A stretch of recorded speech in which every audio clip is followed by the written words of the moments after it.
Estamos aquí para disuadir a los inmigrantes de cruzar la frontera. La extensa y conflictiva frontera entre México y Estados Unidos sigue siendo un punto central del discurso nacional, y los últimos acontecimientos captan la atención general. Además, los vídeos recientemente publicados en los que se ve a guardias de Texas defendiendo la frontera se han convertido rápidamente en virales, encendiendo fervientes debates y especulaciones. Quédate con nosotros para explorar estos nuevos vídeos de defensa de la frontera y, por supuesto, las implicaciones y reacciones del público sobre este polémico asunto. ¿Por qué hay guardias de Texas en la frontera? La pequeña ciudad de Eagle Pass, Texas, sigue siendo escenario de un enfrentamiento político y físico entre el Estado y el gobierno federal. El Tribunal Supremo de EWU ordenó al gobernador Greg Abbott que permitiera a los agentes de la patrulla fronteriza retirar el alambre de cuchillas de un parque junto al Río Grande. Pero en lugar de ello, la Guardia Nacional de Texas está añadiendo aún más alambre. La antaño tranquila ciudad fronteriza tejana de Eagle Pass se ha convertido en el ardiente punto focal de una disputa a fuego lento entre el gobierno estatal y el federal. Y el motivo no es otro que el tema de siempre: la inmigración. O más concretamente, cómo gestionar la oleada de inmigrantes que cruzan la frontera entre Estados Unidos y México y quién lleva las riendas de la autoridad. Las tensiones estallaron en enero, cuando las autoridades de Texas, alegando motivos de seguridad, cerraron un tramo de 3,5 de la frontera en Eagle Pass, un punto caliente de paso de inmigrantes. Esto incluía Shelby Park, un pintoresco refugio junto al río, ahora transformado en una zona valada y vigilada con alambre de espino. La medida dificultó gravemente el acceso de los agentes de la patrulla fronteriza estadounidense a la zona, desatando una tormenta legal y política. El meollo de la disputa radica en la cuestión de la jurisdicción. El gobierno federal encabeza tradicionalmente la aplicación de las leyes de inmigración, pero Texas, bajo la dirección del gobernador Abbott, sostiene que el enfoque federal está fracasando. Consideran que sus acciones son medidas necesarias para proteger a su estado de la supuesta invasión de inmigrantes. El gobierno federal, sin embargo, considera la intervención de Texas como una extralimitación y una violación de la supremacía federal. El 10 de enero se produjo un acontecimiento relacionado con la seguridad fronteriza en Texas. El Servicio de Aduanas y Protección de Fronteras de EEUU informó de que la Guardia Nacional de Texas le había denegado el acceso para colocar equipos móviles de vigilancia en el Parque Shelby. Esta restricción abarcaba también varios kilómetros de la propia frontera, según una fuente policial. Al mismo tiempo, las autoridades de Texas iniciaron la construcción de barreras que incluían alambre de espino, vallas y puertas. Estas estructuras limitaban el acceso a Shelby Park, a un campo de golf cercano y a una zona situada bajo el puente del puerto de entrada que los agentes federales utilizaban anteriormente como zona de espera para inmigrantes. El viernes 12 de enero se informó de trágicos sucesos cerca de la zona fronteriza de Shelby Park. Las autoridades mexicanas informaron de la muerte por ahogamiento de 2 niños y una mujer cerca de la rampa para botes del parque alrededor de las 8:00 p.m. CT. Poco después, a las 9:00 p.m., la patrulla fronteriza fue notificada de estos ahogamientos junto con información sobre otros 2 migrantes en peligro en el lado estadounidense del Río Grande. La noche del 12 de enero en Eagle Pass, Texas, comenzó con una tragedia y se convirtió en un escalofriante enfrentamiento. Según una declaración jurada de Roy Danley, agente de la patrulla fronteriza, los gritos desesperados de ayuda se encontraron con una puerta cerrada y obstáculos burocráticos. El relato de Danley describe un tenso intercambio. Tras recibir informes de 3 inmigrantes ahogados y 2 en apuros, se acercó al parque vallado de Shelby, ahora bajo control de la Guardia Nacional de Texas. A través de la verja, transmitió la urgente situación a los guardias, solo para recibir una escalofriante respuesta. Habían recibido la orden de no dejar entrar a la patrulla fronteriza. Las súplicas se intensificaron. Danley pidió hablar con un supervisor, reiterando la grave situación. Sin embargo, la respuesta siguió siendo la misma. La patrulla fronteriza no estaba autorizada a entrar en la zona, ni siquiera en caso de emergencia. En su lugar, la Guardia Nacional envió a sus hombres a investigar, dejando a Danley y a su equipo impotentes ante la puerta cerrada. El amanecer del 13 de enero en Eagle Pass, Texas, trajo noticias sombrías. Según informó Roy Danley, agente de la patrulla fronteriza, el Instituto Nacional de Migración de México confirmó la tragedia de la noche anterior. Dos grupos de migrantes que intentaban cruzar el Río Grande habían sufrido un desastre. Uno de los grupos, desgarradoramente, incluía a una madre y dos hijos que perdieron la vida en las corrientes del río. Otras dos personas del mismo grupo fueron rescatadas, afortunadamente por las autoridades mexicanas. Un segundo grupo de dos hombres también intentó cruzar el río, pero solo consiguió llegar al lado estadounidense antes de ser rescatado por las autoridades mexicanas. El 15 de enero surgieron nuevas tensiones en Eagle Pass, Texas. La Guardia Nacional de Texas detuvo e interrogó a un agente de la patrulla fronteriza que intentaba patrullar dentro de la zona en disputa de 3,2 kilómetros, lo que puso aún más de relieve el problema del acceso restringido. Mientras tanto, la administración Biden llevó la lucha al más alto tribunal. Un escrito del Tribunal Supremo detallaba los ahogamientos del 12 de enero, presentándolos como prueba de los continuos esfuerzos de Texas por ejercer un control total sobre la frontera, incluso a costa de obstaculizar la respuesta de emergencia. La Procuradora General Elizabeth Prelogar hizo hincapié en el impacto potencial de un acceso sin restricciones. Los camiones y agentes de vigilancia de la patrulla fronteriza, argumentó, podrían haber ayudado a vigilar la zona y contribuir potencialmente a un resultado diferente. Texas lo impidió, declaró en la presentación, instando al Tribunal Supremo a intervenir. Las tensiones aumentaron en Eagle Pass. El 17 de enero, el Departamento de Seguridad Nacional lanzó un duro ultimátum: retirar el bloqueo antes del final del día o enfrentarse a las medidas pertinentes del Departamento de Justicia. Sin embargo, el fiscal general de Texas, Ken Paxton, se mostró desafiante y declaró que Texas no se rendiría. En una encendida carta, Paxton cuestionó las afirmaciones del gobierno federal, afirmando que la patrulla fronteriza tenía acceso a Shelby Park para casos de emergencia. Argumentó que los ahogamientos no se debieron a restricciones de acceso, afirmando que la patrulla fronteriza nunca solicitó la entrada por una emergencia médica y carecía de una embarcación para el rescate acuático. Afirmó además que la Guardia Nacional de Texas llevó a cabo una búsqueda y confirmó que las autoridades mexicanas habían recuperado los cadáveres. El conflicto del Eagle Pass dio un giro dramático el 22 de enero. En una decisión de 5-4, el Tribunal Supremo se puso del lado del gobierno federal, permitiendo a los agentes de la patrulla fronteriza retirar el alambre de espino instalado por el gobernador de Texas, Greg Abbott. Esto supuso una importante victoria para el gobierno de Biden, que desafiaba los esfuerzos de Texas por controlar unilateralmente la frontera. La decisión suscitó fuertes reacciones por ambas partes. El Departamento de Seguridad Nacional la saludó como un paso crucial en la aplicación de la Ley Federal de Inmigración y criticó las acciones de Texas por considerar que obstaculizaban sus esfuerzos. El gobernador Abbott, sin embargo, se mantuvo desafiante, prometiendo seguir defendiendo la autoridad constitucional de su estado y acusando al gobierno de Biden de fomentar la inmigración ilegal. Tras la sentencia del Tribunal Supremo sobre la alambrada, el gobierno federal insistió en su demanda. El 23 de enero, el Departamento de Seguridad Nacional envió una carta al fiscal general de Texas, Ken Paxton, exigiendo el pleno acceso de los agentes de la patrulla fronteriza a la zona de Shelby Park. Citando la decisión del Tribunal Supremo y la legislación federal, el DHS afirmó su derecho legal a acceder a las zonas en disputa.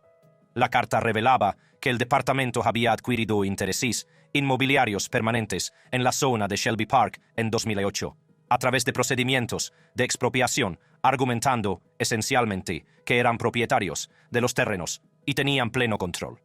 Esta revelación añadió otro nivel de complejidad a la ya tensa situación, planteando cuestiones sobre los derechos de propiedad y posibles desafíos legales por parte de Texas. El conflicto de Eagle Pass se convirtió en un problema nacional el 29 de enero, cuando 26 fiscales generales republicanos de todo el país se pusieron del lado de Texas en su lucha contra el gobierno de Biden. En una carta dirigida al presidente Biden y al secretario del DHS, Mayorkas, declararon su apoyo a los esfuerzos del gobernador Abbott por asegurar nuestra frontera y a la defensa de esos esfuerzos por parte del fiscal general Paxton. Este movimiento de los fiscales generales amplió significativamente el alcance de la disputa de Eagle Pass, transformándolo de un conflicto local en un debate nacional sobre la seguridad fronteriza y las relaciones entre el gobierno federal y el estatal. Paxton, envalentonado por las muestras de apoyo, prometió continuar su lucha y acusó al gobierno de Biden de fomentar la inmigración ilegal. Pero, ¿Cómo se ha llegado a este punto? El asunto comenzó en abril de 2020, cuando el presidente Trump inició la política de expulsión de todos los encuentros fronterizos bajo la disposición de salud pública descrita en el título 42 del Código de los Estados Unidos. Esta aplicación dio lugar a devoluciones inmediatas para adultos solteros y familias de México, Guatemala, Honduras o El Salvador, mientras que los menores no acompañados y los individuos de otras naciones fueron detenidos durante días o semanas antes de ser deportados en avión. Posteriormente, el número de cruces fronterizos de adultos solos se disparó, pasando de un ritmo de casi 9.000 personas al día en diciembre de 2023. Muchos encuentros implican repetidos intentos por parte de los mismos individuos, principalmente hombres mexicanos rápidamente rechazados, lo que les permite volver a intentarlo con prontitud. Al mismo tiempo, aunque el número de niños no acompañados y familias encontradas en la frontera también aumentó durante este periodo, el incremento fue comparativamente modesto. Incluso después de que el presidente Biden asumiera el cargo, en febrero de 2021, un 71% de todos los encuentros fronterizos estaban formados por adultos solos, no por familias o niños. Además, el número de familias detenidas en la frontera sigue siendo la mitad que en febrero de 2019. A pesar de las acusaciones de apoyar las fronteras abiertas, la administración Biden persistió en deportar rápidamente a la mayoría de las personas encontradas en la frontera. En el mes anterior, un asombroso 72% de todas las personas que entraron por la frontera fueron devueltas a México o expulsadas a sus respectivos países de origen. Aunque a los menores no acompañados y a determinadas familias se les permite entrar en el país e impugnar su deportación ante un tribunal de inmigración, constituyen solo una pequeña parte del número total de personas que llegan a la frontera. Desde noviembre de 2020, los menores no acompañados están exentos de expulsión en virtud del título 42, a raíz de una sentencia de un tribunal federal que consideraba tal medida una infracción de la ley de reautorización de la protección de las víctimas de la trata. Aunque el presidente Biden optó por no restablecer las expulsiones tras el levantamiento de la orden judicial, este cambio de política no se tradujo en un cambio de la práctica operativa. Del mismo modo, la finalización del programa MPP por parte del presidente Biden tuvo un impacto mínimo en los procedimientos fronterizos, ya que solo afectó al 1,2% de las entradas fronterizas desde el inicio de la pandemia.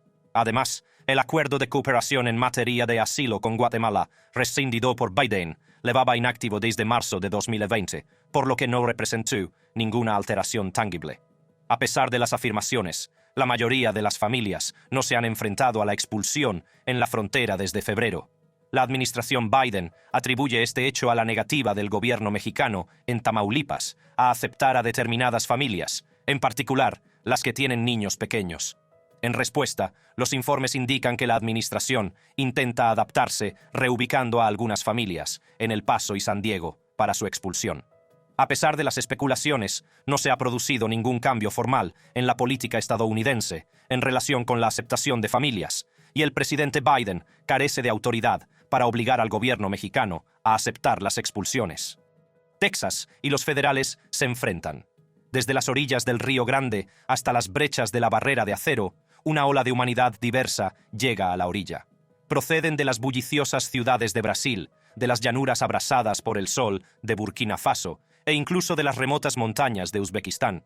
Estos cientos de miles, unidos por la desesperación y la esperanza, atraviesan la frontera a un ritmo de casi 9.000 al día. Las imponentes barreras de acero, el brillo amenazador del alambre de espino, la amenaza de deportación y las súplicas de paciencia, nada de eso parece disuadir a la creciente marea humana que se dirige hacia la frontera sur. Impulsados por la desesperación, las familias y las personas, jóvenes y mayores, no esperan a que les den permiso, a que les citen o a que pase la tormenta.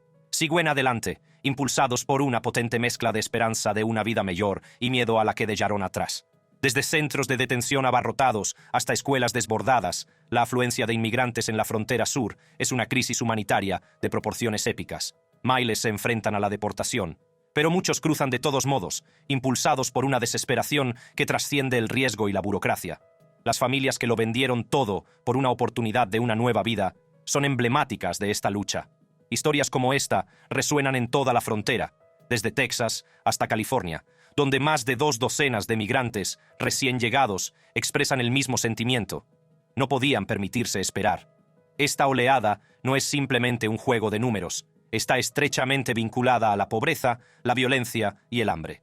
Sin embargo, también influyen las condiciones meteorológicas, los cambios políticos e incluso las circunstancias personales. El reciente descenso de los cruces, debido a las medidas contra la pandemia, ilustra la naturaleza dinámica de la situación. Las cifras de hoy, que casi se han duplicado en comparación con las de abril, ponen de manifiesto la complejidad de la situación. Consciente de la abrumadora oleada en la frontera, el gobierno de Biden presentó un mosaico de soluciones para abordar tanto las necesidades inmediatas como los retos a largo plazo. Una iniciativa clave es una aplicación que permite a los inmigrantes programar con antelación sus cruces fronterizos, con el fin de lograr una afluencia más ordenada. Además, un nuevo programa permite a determinadas personas solicitar la inmigración desde centros de tramitación designados en otros países, aliviando la presión en la propia frontera estadounidense. Estas iniciativas, que actualmente procesan a unos 1.500 inmigrantes al día, pretenden gestionar el flujo y ofrecer una alternativa más segura a los peligrosos viajes. Además, la administración ofreció protección temporal a los migrantes venezolanos que ya se encuentran en Estados Unidos, aliviando la presión sobre comunidades locales como la de Nueva York, cuyos recursos son escasos. Sin embargo, esta medida suscitó un debate sobre los posibles incentivos para futuras migraciones. A pesar de estos esfuerzos, el enorme volumen de la demanda y el atractivo de la desinformación difundida por las redes de contrabando siguen siendo un reto formidable. Estas operaciones multimillonarias, unidas a las historias de éxito compartidas por los migrantes que ya se encuentran en Estados Unidos, siguen alimentando la marea. La afluencia de migrantes en la frontera entre Estados Unidos y México ha alcanzado un punto álgido, creando una situación desesperada en las ciudades fronterizas. Las instalaciones de procesamiento están desbordadas, los refugios a punto de reventar y una nueva táctica de la patrulla fronteriza está agravando el caos. Los migrantes, a menudo confusos y sin recursos, son dejados a las puertas de iglesias, supermercados y gasolineras, donde quedan abandonados y vulnerables. Esta práctica, observada recientemente en San Diego, donde miles de personas fueron liberadas cerca de un centro de transporte, ha transformado estas ciudades en escenarios de confusión y triaje. Con suministros limitados y sin una dirección clara, estas personas se enfrentan a una ardua batalla mientras navegan por un futuro incierto. La falta de coordinación y de infraestructuras de acogida adecuadas hace temer por el bienestar de estos migrantes, especialmente de los que tienen niños o necesitan atención médica. La escalada de la crisis fronteriza está llevando a ciudades como Nogales, Arizona, al borde del abismo. Las autoridades locales y las organizaciones sin ánimo de lucro, desbordadas por la situación, se afanan por organizar autobuses para los migrantes recién liberados, pero se encuentran con que la lucha es aún mayor cuando los inmigrantes liberados llegan después de que se haya marchado el último autobús. Esta desesperada lucha dibuja un sombrío panorama de la situación actual, en la que los refugios están desbordados, los recursos escasean y el futuro sigue siendo incierto. Para agravar la crisis, los agentes de la patrulla fronteriza informan de la detención de más de 17.000 personas en 2 días, un claro indicador de la oleada en curso. Mientras tanto, Panamá informa de un creciente número de migrantes que se dirigen hacia el norte, con estimaciones que sugieren una posible oleada en octubre a través del traicionero paso del Darién. Esta inminente oleada amenaza con sobrecargar aún más los ya de por sí escasos recursos y exacerbar el caos en la frontera. La reciente oleada de inmigrantes en la frontera no solo está afectando a los centros de tramitación, sino que se está extendiendo a las comunidades cercanas. En Eagle Pass, los recién llegados no tardan en hacer planes para ir más allá de la frontera, confiando en las redes de apoyo para seguir adelante. Sin embargo, esta afluencia ha desbordado los recursos de la pequeña ciudad, provocando situaciones de tensión. La crisis fronteriza no solo está afectando a los desbordados centros de tramitación, sino que está poniendo al límite incluso a comunidades bien equipadas, como el condado de Pima, Arizona. Mark Evans, portavoz del condado, describe un panorama desolador. Ha sido realmente frenético, dice, describiendo su papel en el transporte de inmigrantes desde las ciudades fronterizas a los refugios de Tucson. No deberíamos estar haciendo esto, afirma, argumentando que la FEMA, una agencia federal diseñada específicamente para este tipo de emergencias, debería asumir esta responsabilidad. Este sentimiento refleja una preocupación más amplia. Aunque la afluencia inmediata procede en gran medida de México y Centroamérica, el subsecretario de Seguridad Nacional, Blas Núñez Neto, destaca la presión añadida de los inmigrantes que llegan de lugares aún más lejanos. Esta oleada diversa, unida a los continuos retos logísticos, crea una increíble presión sobre todo el sistema. A pesar de haber ampliado el número de citas disponibles a través de su aplicación móvil a 43.000 al mes, la demanda de inmigrantes que desean entrar en Estados Unidos sigue siendo muy superior. Esto ha dejado a muchas familias varadas en precarios e insalubres campamentos de tiendas de campaña a lo largo del lado mexicano de la frontera, obligadas a tomar una difícil decisión. Ante las citas limitadas y a menudo esquivas, muchas familias están abandonando esta ruta legal más segura y optando por el peligroso viaje a través del Río Grande. Esta decisión a menudo implica pagar fuertes sumas a los cárteles que controlan los cruces del río, exponiéndose al riesgo de ahogarse, sufrir lesiones o algo peor. Los centros de acogida de inmigrantes de los estados del sur están dando la voz de alarma ante el creciente número de llegadas, desde Texas hasta Arizona y California. Las instalaciones diseñadas para alojar a cientos de personas se ven desbordadas por la llegada de miles, con dificultades para cubrir incluso necesidades básicas como catres y mantas. A la afluencia se suma la salida de inmigrantes directamente a las calles, por lo que los gobiernos locales se apresuran a responder. Los refugios de El Paso, Texas, han cuadruplicado su capacidad, mientras que Phoenix, Arizona, se enfrenta a un hacinamiento similar. Los refugios de California están llegando al límite de su capacidad, y Los Ángeles tiene dificultades para acoger la afluencia diaria de familias y adultos solteros. El mero volumen de llegadas amenaza con desbordar los recursos existentes, dejando a muchos migrantes sin alojamiento, comida o saneamiento adecuados. La carga se extiende más allá de los refugios. Los gobiernos locales se enfrentan a esta repentina oleada y se apresuran a proporcionar transporte de emergencia, atención médica y artículos de primera necesidad a los migrantes recién liberados. Las escuelas se enfrentan a un posible hacinamiento y los servicios sociales luchan por satisfacer la creciente demanda. Con todo esto en marcha, ¿cuál es la postura de Texas? Lo que está haciendo Texas, como se ha visto en vídeo tras vídeo, es que estamos añadiendo más alambre de espino en este momento para asegurarnos de que estamos haciendo aún más para asegurar la frontera. Vamos a hacer que sea imposible entrar ilegalmente en Texas. A pesar de una sentencia del más alto tribunal de la tierra, parece que el gobernador de Texas sigue sin inmutarse en sus acciones en la frontera. En una medida que aumentó las tensiones, el miércoles, el gobernador de Texas, Greg Abbott, calificó la afluencia de inmigrantes en la frontera de invasión, afirmando que esta designación prevalece sobre las directivas federales. Al mismo tiempo, envió más personal de la Guardia Nacional de Texas para instalar concertinas adicionales a lo largo del tramo del Río Grande de la frontera entre Estados Unidos y México, intensificando aún más la situación. Las medidas adoptadas parecían desafiar abiertamente un reciente veredicto del Tribunal Supremo emitido el lunes. El fallo favoreció la postura del gobierno de Biden, afirmando que Texas se había extralimitado en su jurisdicción al colocar el alambre de forma que obstruía el acceso de los agentes federales a la frontera. El despliegue de alambre de espino por parte de Texas sirve como potente elemento disuasorio contra el aumento de los cruces ilegales de la frontera alimentado por la indulgencia percibida de Biden, declaró Abbott en un mensaje compartido en X, antes conocido como Twitter. Persistimos en el despliegue de esta medida para combatir la inmigración ilegal, añadió, haciendo hincapié en el compromiso del Estado para frenar tales actividades. El acto de desafío en línea se sumó a una notable aparición en Fox News, durante la cual Abbott eludió una pregunta directa sobre el enfrentamiento del Estado con los agentes federales.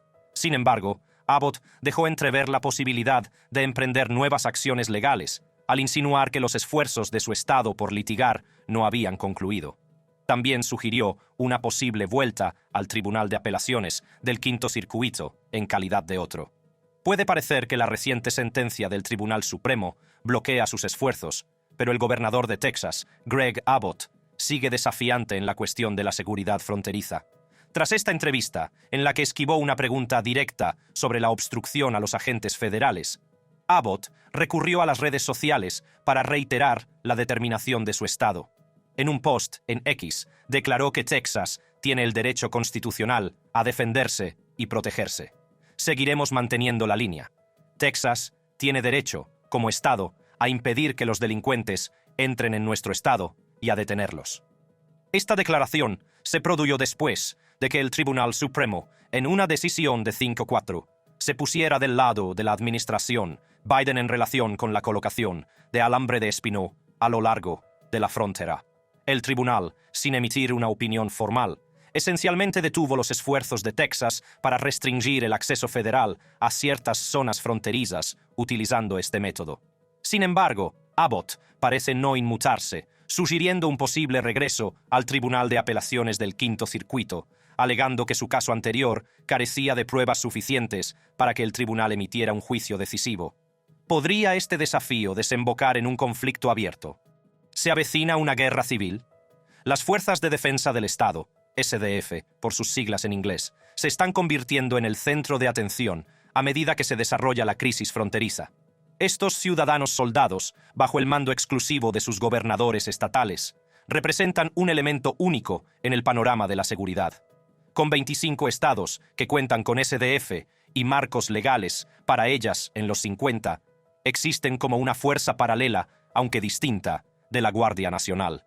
A diferencia de sus homólogos activados a nivel federal, las SDF permanecen fuera de la cadena de mando de la Guardia Nacional, aunque están sujetas a algunas normativas federales. No pueden ser desplegadas por el gobierno federal y operan bajo las directrices específicas de sus ejecutivos estatales. Esta autonomía otorga a los gobernadores flexibilidad para responder a emergencias localizadas, incluida la situación actual en la frontera. Estas fuerzas, que operan bajo diversos nombres como guardias estatales, reservas militares o incluso milicias, son diversas en tamaño y capacidades. Algunos estados cuentan con unidades bien equipadas y con formación especializada, mientras que otros recurren a voluntarios con recursos limitados. En la actualidad, 25 estados cuentan con fuerzas de autodefensa activas, cada una de ellas con estructuras y misiones diferentes. Algunas operan como reservas altamente entrenadas, mientras que otras se asemejan a milicias tradicionales, con capacidades más limitadas. Sus funciones van desde el apoyo a las operaciones de socorro en caso de catástrofe y de seguridad interior, hasta la asistencia a las operaciones de la Guardia Nacional. Sin embargo, persiste la preocupación por su potencial de politización y la necesidad de una formación y supervisión estandarizadas. La pregunta entonces es, ¿tiene Texas su propia fuerza de defensa del Estado? Sí, Texas tiene su propia fuerza de defensa estatal, llamada Guardia Estatal de Texas, TICCG. Es una de las 3 ramas de las fuerzas militares de Texas, junto con la Guardia Nacional del Ejército de Texas y la Guardia Nacional Aérea de Texas. Las 3 ramas están bajo el mando del gobernador de Texas y son administradas por el ayudante general de Texas. La TICCG es una fuerza única en el sentido de que no forma parte del sistema de la Guardia Nacional y no está sujeta al control federal. Se compone de voluntarios que se entrenan y despliegan para apoyar al Estado de Texas en momentos de emergencia, como desastres naturales, disturbios civiles o problemas de seguridad fronteriza. El TICCG tiene una larga y orgullosa historia que se remonta a 1824. Ha participado en muchos acontecimientos significativos de la historia de Texas, como la Revolución de Texas, la Guerra México-Estados Unidos y la Segunda Guerra Mundial. Hoy en día, el TICCG sigue desempeñando un papel importante en la seguridad de los tejanos. Se pregunta cuáles son las diferencias entre la Guardia Nacional de Texas y la Guardia Estatal de Texas. Estas 2 entidades, aunque ambas sirven a Texas, operan con misiones, estructuras y roles distintos. La Guardia Nacional de Texas, como parte de la Guardia Nacional del Ejército de EEUU, está bajo jurisdicción federal. Su función principal consiste en proteger a la nación, desplegándose tanto en el ámbito nacional como internacional, cuando se le solicita. Imagínatelos como una fuerza de reserva nacional, lista para responder a la llamada federal. La Guardia Estatal de Texas, por su parte, opera únicamente dentro de las fronteras del Estado. Financiada y controlada por Texas, se centra en la asistencia durante emergencias específicas del Estado, como catástrofes naturales o disturbios civiles. Piense en ellos como un equipo de respuesta local, dedicado a proteger los intereses y los ciudadanos del Estado. Así pues, las principales diferencias radican en su enfoque y autoridad. La Guardia Nacional mira hacia el exterior, sirviendo a la nación bajo mando federal, mientras que la Guardia Estatal permanece dentro de Texas, respondiendo a las necesidades locales bajo control estatal. ¿Y qué hay del equipamiento? Aunque tanto la Guardia Nacional como la Guardia Estatal de Texas están bajo el mando del gobernador, sus funciones y capacidades difieren enormemente, lo que se refleja en su formación y equipamiento. La Guardia Nacional es muy potente. Sus miembros reciben una rigurosa formación básica de combate, instrucción especializada en función de sus funciones e incluso formación como pilotos de aviones de combate. Tanques, helicópteros y otro armamento avanzado refuerzan sus capacidades ofensivas y defensivas, reflejando sus posibles despliegues en tiempo de guerra. La Guardia Estatal, por su parte, se centra en las emergencias domésticas y en la respuesta ante catástrofes. Su formación hace hincapié en respuestas rápidas y adaptables a desastres naturales, disturbios civiles y misiones de búsqueda y rescate. Aunque llevan rifles, escopetas y chalecos antibalas de serie, se centran en la respuesta rápida y el apoyo a la comunidad, no en el combate en primera línea. La escalada de discordia entre la administración Biden y el gobernador de Texas, Greg Abbott, en relación con la frontera sur, ha despertado temores de un posible enfrentamiento civil. El enfrentamiento entre ambos políticos se intensificó a raíz de una reciente sentencia del Tribunal Supremo de Estados Unidos favorable a la directiva de Biden a Texas, que ordenaba la retirada del alambre de espino y otras barreras erigidas a lo largo de la frontera como medidas para frenar la inmigración.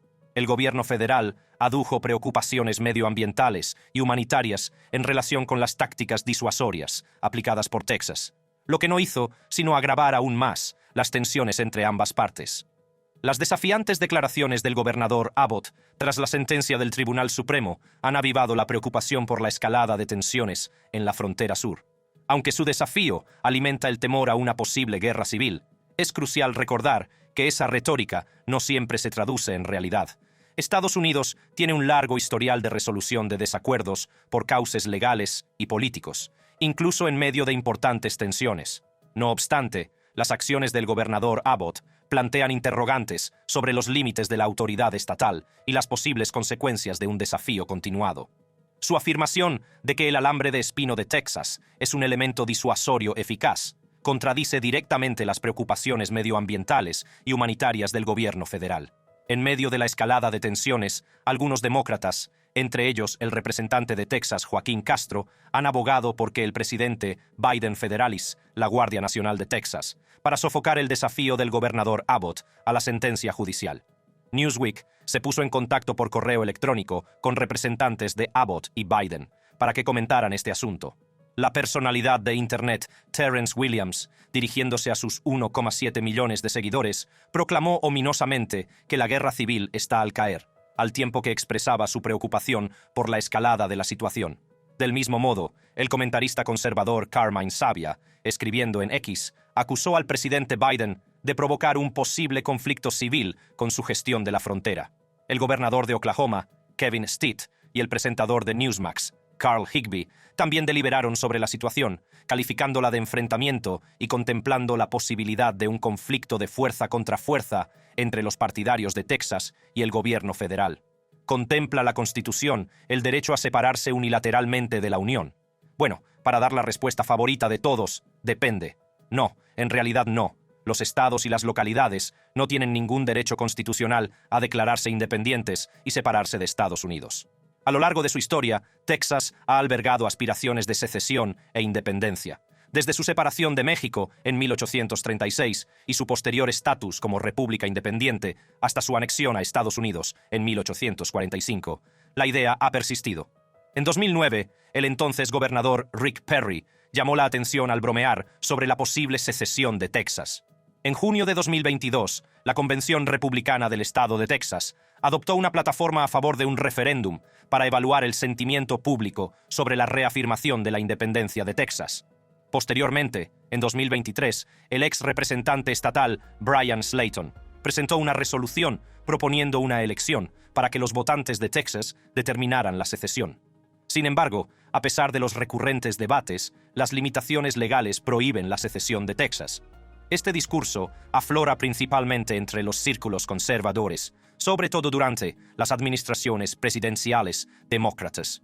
El proyecto de ley de 2021 del representante estatal Kyle Biederman pretendía establecer un referéndum sobre la creación de un comité legislativo para formular un plan de independencia de Texas, subrayando un sentimiento creciente a favor de la autonomía. El fantasma de la secesión de Texas puede aparecer con fuerza en algunas conversaciones, pero su legalidad sigue estando firmemente fuera de la mesa. Como señala Eric McDaniel, profesor de Ciencias Políticas de la Universidad de Texas en Austin, la guerra civil desempeñó un papel muy importante a la hora de establecer el poder del gobierno federal y cimentar que éste tiene la última palabra en materia de secesión. Las cicatrices de la guerra civil, alimentadas por la cuestión de la esclavitud, dejaron una marca indeleble en la historia de Estados Unidos. El conflicto, que se cobró la vida de más de 750.000 personas, culminó con la derrota de la Confederación y la eventual readmisión de Texas en la Unión. Muchos historiadores creen que este acontecimiento zanjó de forma decisiva la cuestión de la secesión, ya que la victoria de la Unión sentó el precedente de que los estados no pueden separarse legalmente. Para consolidar aún más esta noción, el Tribunal Supremo declaró ilegal la secesión, incluso antes del regreso oficial de Texas a la Unión. Este fallo afirmó que, incluso durante la rebelión, Texas seguía siendo un estado dentro de Estados Unidos, negando aún más cualquier fundamento legal para futuros intentos. ¿Qué opinas de la Guardia Estatal de Texas y de la situación en la frontera? Cuéntanos tu opinión en la sección de comentarios. Además, para ver otros vídeos informativos como este, haz clic en una de las tarjetas que aparecen ahora en tu pantalla.